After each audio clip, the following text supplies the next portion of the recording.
Hey, check this out. This is about to be a classic right here. So I'm at Kroger's right now. Hey, Mom. Gotcha. Internet is a double-edged sword, Frank admits.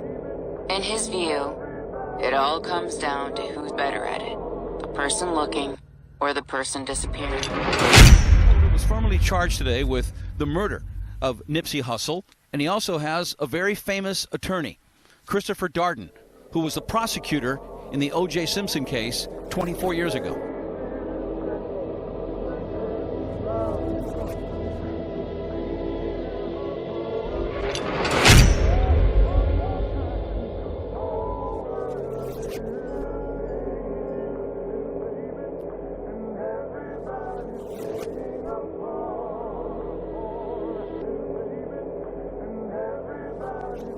Bruno Mali's shoes.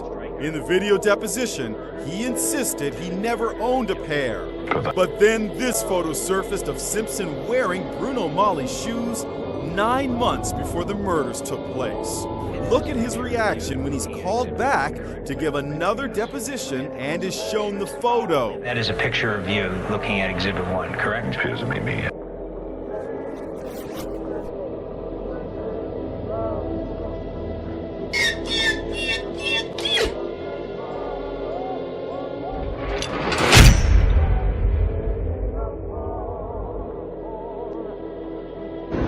Oh my goodness.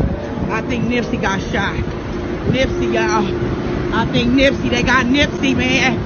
Are you serious? Are you serious? Are you serious? They got Nipsey? Are you serious? You lying? Are you serious? Oh my goodness. Oh my goodness. Oh my goodness. They got Nip. Oh my goodness. Oh, Jesus. Oh, Jesus. Oh, my goodness. Y'all sure it's Nipsey? Y'all sure it's Nipsey? Huh? Oh, my goodness. They got Nipsey Hussle. Oh, my goodness. Oh, my goodness. Nipsey Hussle, are you serious? Oh, Lord. Oh, Jesus. Because the newest version of the 2013 NDAA included an interesting amendment. This amendment legalized domestic propaganda on the American public. You heard me right. The newest NDAA wasn't just reauthorizing the indefinite detention of American citizens. It also allowed the U.S. government to legally carry out misinformation campaigns against the citizens of this country. But is this really surprising to anyone? I mean, the corporate media is basically a propaganda arm of the U.S. government anyways, isn't it? Why the need to legalize the use of propaganda when you already have an entire mainstream media establishment lacking to the White House, reprinting government press releases without question? In fact, aside from everything I just mentioned, the Pentagon already spends $4 billion a year to influence public opinion, and the Department of Defense also spends hundreds of millions of dollars on information campaigns in countless countries occupied by the U.S. military. But perhaps even more disturbing than all of this is the fact that the CIA has already been infiltrating the biggest press institutions since the early 1950s. The secret CIA campaign to spread disinformation and false stories to foreign governments during the Cold War. It did this by manipulating the media into focusing on propaganda, sabotage, and subversion. It means that the CIA program consisted of literally paying off editors and reporters at most mainstream news outlets. The New York Times, CBS, Time, The Washington Post, Newsweek, AP, Reuters, and countless more. People to this day could still be reading and referencing these articles not knowing that they're completely fake. And sure, this is more than 50 years ago, but let's face the facts here. Our media is much worse now and has been much more easily compromised now. So how do we know that Operation Mockingbird still isn't in effect? Well, You think you're we too don't. cool for school, Walter Cronkite? Launching the career of the most trusted man in America, Walter Cronkite, admitted that CBS News worked closely with the CIA.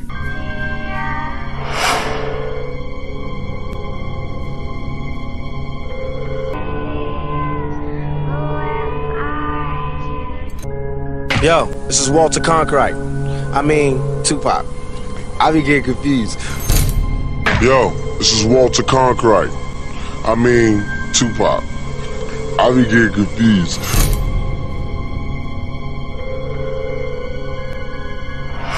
Played as kids, but things change. That's the way it is. That's just the way it is. The way it is, yeah.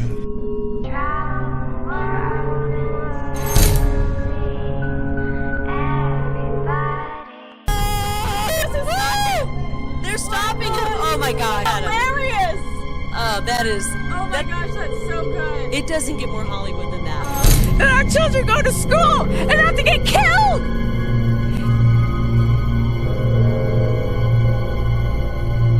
I just spent the last 2 hours putting the burial arrangements for my daughter's funeral, who's 14. He posted 10 years old, and he said, if you don't come out, I'm gonna hit you with the taser. I threw my hand up, the black officer moved out the way, and he still hit me with the taser. And where did he hit you? In the stomach area. And no. What do you? No. Yeah, that where he hit me at. In the groin. Yeah. Okay. My kid died because nobody responded to what occurred at Sandy Hook. Those parents lost little kids. It's bad enough that I lost my 20-year-old, but I had 20 years with my son. That's all I ever have. But those people lost their children at 6 and 7 years old. How do you think they feel? And who's talking to them now? Who's doing anything for them now?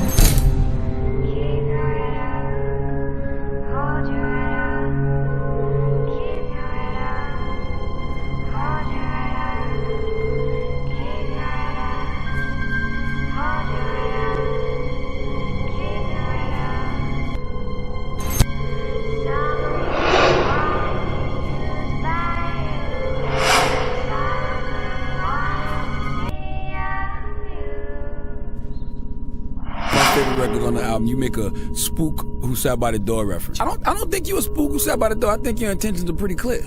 Well, now I would say so, but I don't think you a spook who sat by the door. I think your intentions are pretty clear. Well, now I would say so, but even to the point we made earlier. And I'm gonna name my last album "The Spook That Sat by the Door." You know what I mean? When I finished my situation with our partnership at Atlantic, and for anybody that ain't seen that movie or read the book, it's about a gang member from Chicago who, presented himself in a way he never caught no cases. He had a clean cut look, and he infiltrated the CIA. Yep. And he became educated and basically he used their agenda, which was to have a token nigga in the CIA for political reasons. You know, we gonna speak blunt, fuck it. He used it against him. I feel parallel with, like, you know what I mean? 100%. And what's interesting about that book, all his people used to call him Uncle Tom and the Coon. You know what I'm saying? Sellout. Yeah. But he was there working for them the whole time. Yeah. And all his people used to call him Uncle Tom and the Coon. You know what I'm saying? Sellout. Yeah. But he was there working for them the whole time. Yeah. And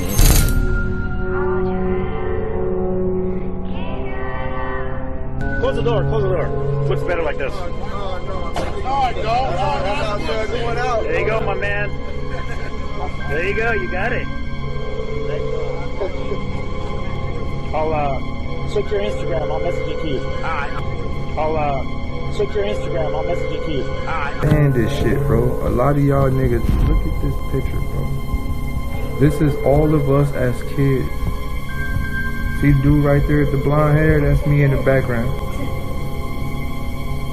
This is a picture of all of us as kids. Everybody in this picture is born and raised in Watts. We still don't understand where Nipsey came from.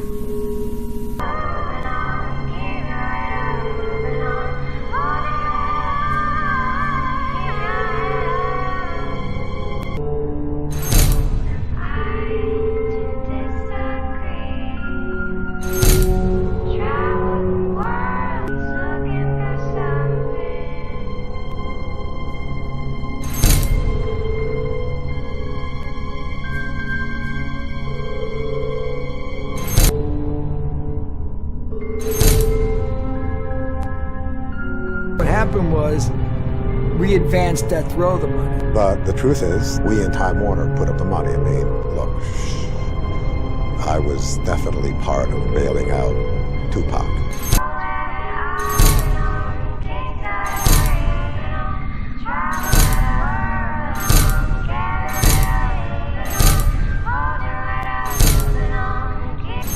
out to all the soldiers. We support the troops who are over there. I certainly do. I'm a former military person, and I look forward to your return.